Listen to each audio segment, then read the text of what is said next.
दे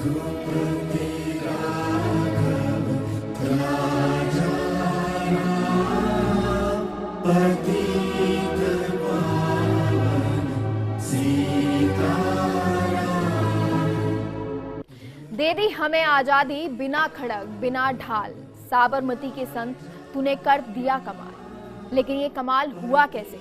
तो इसका जवाब है गांधी जी के विचार। गांधी जी के विचार नीतियां अपने आप में एक दर्शन है। वो एक युग पुरुष और महान नेता थे। लेकिन क्या गांधी जी के देशवासियों के दिल में आज भी गांधी जी के विचार जिंदा है? और इसी प्रश्न के साथ नमस्कार, मैं मेघा आप सभी का स्वागत करती हूं हमारे विशेष कार्यक्रम 21वीं सदी और गांधीवाद में। 20वीं सदी के महापुरुष मोहनदास करमचंद गांधी, जिन्हें सारी दुनिया में महात्मा गांधी के नाम से जाना गया, जिन्होंने सारे विश्व में सत्य और अहिंसा का संदेश दिया। महात्मा गांधी का जन्म 2 अक्टूबर 1869 को पोरबंदर के काठियावाड़ में हुआ।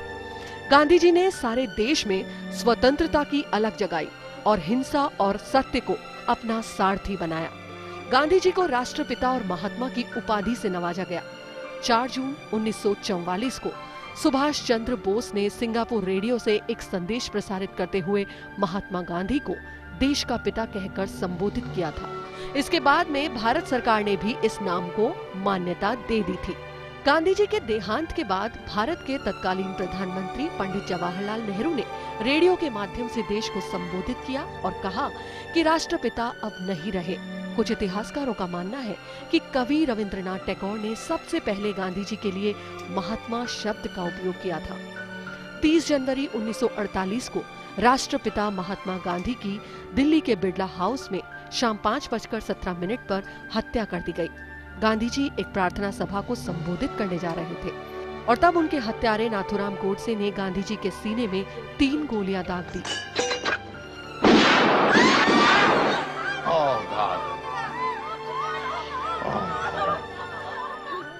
हे राम, उनके मुख से निकले अंतिम शब्द थे। नाथूराम गोडसे और उनके सहयोगी पर मुकदमा चलाया गया और 1949 में उन्हें मौत की सजा सुनाई गई।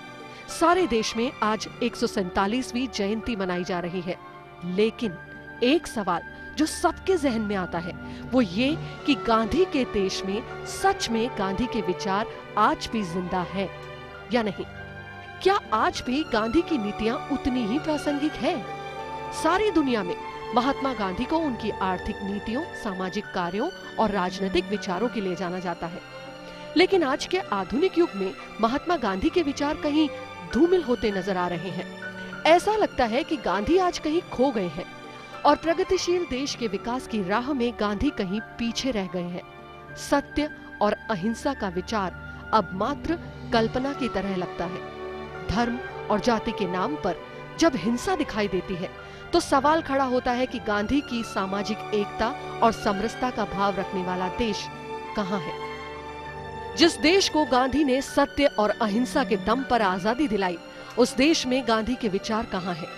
क्या सच में गांधी के देश में आज गांधी दर्शन कहीं खो गया है?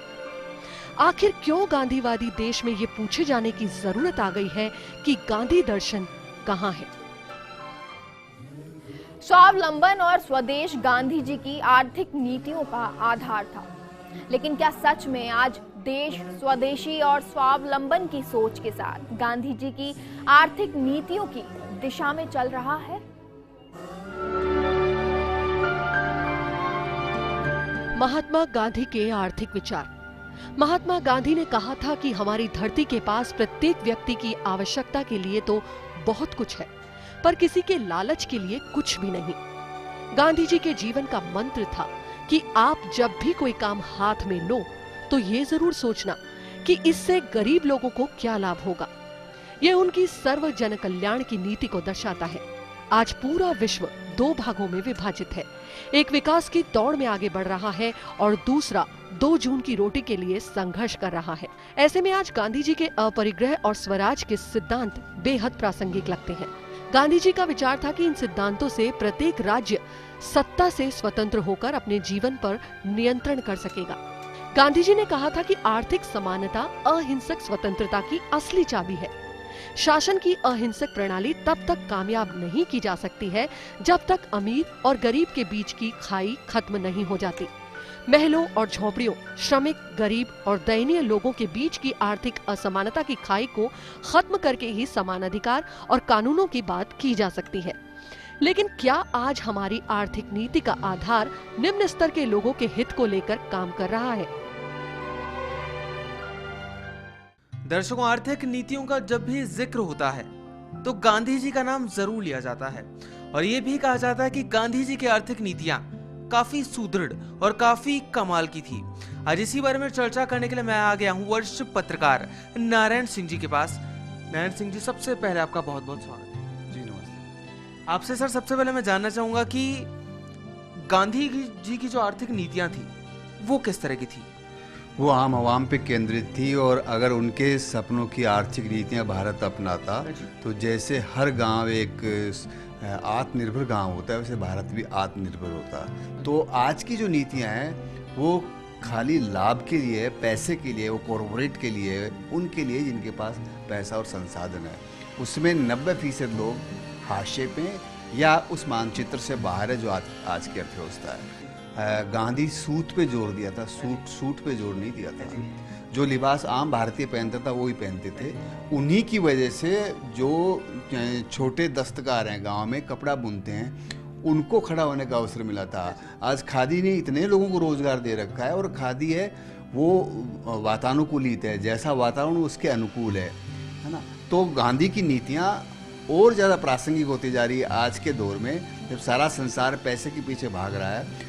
हम तो भारत के लोग तो पहले ही मानवता को मानते रहे, लेकिन पश्चिम के लोग भी बाजार के मुकाबले अब मानवता के बारे में स्वर मुखरित करने लग गए हैं।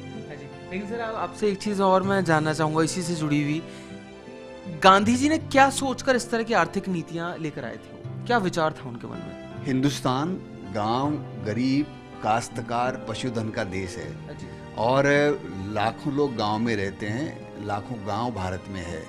वो अर्थव्यवस्था के लिए सोचते थे, उस समाज के लिए सोचते थे जो बहुसंख्यक अधिकांश हाथों को काम दे सके, न कि कारखानों के बारे में। चरखा क्यों काटते थे? इसीलिए काटते थे कि एक आपका खुद का इन्वॉल्वमेंट और आपको पता लगे कि मजदूरी और मेहनत क्या होती है। हम नहीं, पश्चिम के तमाम लोग भाग भाग के जब भी असमंजस में और दुविधा में होते हैं गांधी का मार्ग देखते हैं। और आप मानिए कि आइंस्टीन जैसे इंसान ने कहा है कि आने वाली पीढ़ी शायद ही यकीन करे कि हार्ड मास का ऐसा कोई पुतला भी धरती पे चला होगा। इस तरह से लोग उनको इज्जत और एहतराम देते हैं। तो दर्शकों, जैसा कि नारायण जी ने बताया कि हमें गांधी जी के मार्ग को प्रशस्त करना होगा, उनके आर्थिक नीतियों को, उनके बताए हुए रास्ते को चुनना होगा, तभी हम उन्नति की राह पर लगातार आगे बढ़ सकेंगे। दर्शकों, गांधी नाम जब भी हमारे जहन में आता है बहुत कुछ हमारे दिमाग में चलने लगता है। आज इसी पर चर्चा करने के लिए मैं आ गया हूं डॉक्टर वीरेंद्र के पास, जो कि अस्थमा रोग विशेषज्ञ हैं। डॉक्टर साहब, आपका सबसे पहले तो बहुत बहुत स्वागत है। बहुत बहुत धन्यवाद। दर्शकों, आप सभी को बताना चाहूंगा कि डॉक्टर साहब ने एक पुस्तक भी लिखी है जिसका नाम है गांधी मार्ग, एक चिकित्सक के प्रयोग। ये देखिए डॉक्टर साहब, आपसे मैं सबसे पहले जानना चाहूंगा, आपने पुस्तक लिखी है तो इस पुस्तक की आपको प्रेरणा कहां से मिली? देखिए 2006 में संभवतया यहाँ पर गांधी कथा हुई थी जयपुर में और मैंने वहाँ पर भाग लिया था। तो वो जो कथा थी उसमें जो गांधी जी के उद्धरण दिए थे, जो घटनाएं बताई थी, उनसे मैं काफ़ी प्रभावित हुआ और सोचा कि क्यों ना हम भी अपने दैनिक जीवन में उनकी इन घटनाओं का कुछ प्रयोग करें। और पिछले 5-7 साल में जो प्रयोग किए वो सारे प्रयोग मैंने इस पुस्तक के अंदर संकलन करके उनका रख दिया। गांधी जी ने जब इस व्यवस्था की परिकल्पना की थी तो कभी उन्होंने दायरा नहीं सीमित किया था, तो ये दायरा क्यों सीमित हो गया? किसने सीमित कर दिया और क्या बेसिक वजह है इनके पीछे जो दायरा सीमित हो गया है? हम क्यों बदल नहीं पा रहे हैं? इसका सबसे बड़ा कारण एक ही है कि गांधी जी ने जिन लोगों पे विश्वास करके जिनको सत्ता सौंपी थी, वो उनके विश्वास पे खरे नहीं उतरे, वो धीरे धीरे कॉम्प्रोमाइज़ करते गए और नतीजा आज 70 साल बाद लगभग वो व्यवस्था है जिसके अंदर कि गांधी जी के सिद्धांत प्रैक्टिकल में समाज में बहुत कम लोग उपयोग में लेते हैं। तो डॉक्टर साहब, आज के जो जनता है या जो भारतवासी हैं, वो सत्य का कितना पालन कर रहे हैं, आपको क्या लगता है? आम जीवन में करीब 90% लोग सच बोलते हैं।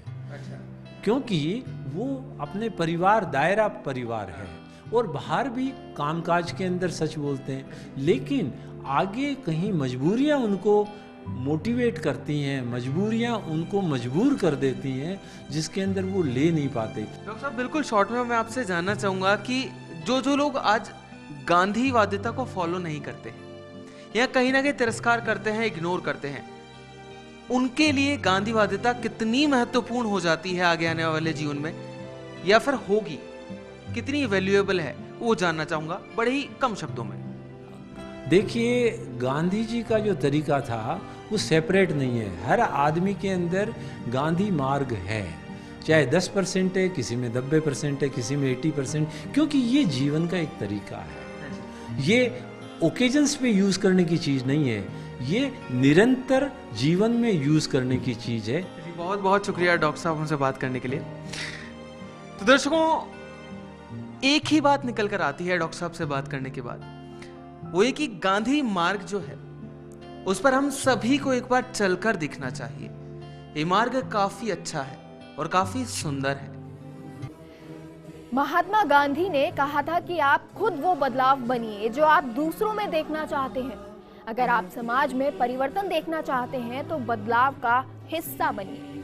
हमारी इस विशेष प्रस्तुति में समय है एक छोटे से ब्रेक का, आप कहीं मत जाइएगा।